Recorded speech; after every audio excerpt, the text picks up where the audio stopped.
ఇటీవల దేశం మొత్తం సంచలనం సృష్టించినటువంటి హనీమూన్ మర్డర్ గురించి అందరికీ తెలిసిందే. అయితే దానిలో రోజుకో కోణం బయటికి వస్తుంది.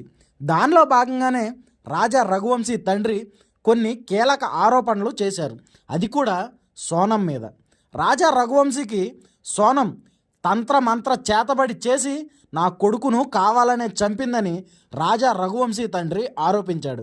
అయితే అది కూడా నిజమే అన్నట్టు కొన్ని సంఘటనలు కళ్ళకు కట్టినట్టు కనిపిస్తున్నాయట. పెళ్ళైన వెంటనే వాళ్ళ ఇంటి గుమ్మానికి రాజా రఘువంశీ ఒక మూట కట్టారని, అది కూడా మన కుటుంబానికి దిష్టి తగలకుండా ఉండడానికే సోనమే తనతో కట్టించిందని రాజా రఘువంశీ తండ్రి ఆరోపించాడు. అయితే రాజా రఘువంశీ తల్లి నా కొడుకును చంపించింది సోనమే అయితే తనకు ఉరిశిక్ష పడాలని, అలాగే సోనంకు సహకరించిన ఆ నలుగురికి కూడా ఉరిశిక్ష విధించాలని పోలీసు వారిని కోరింది.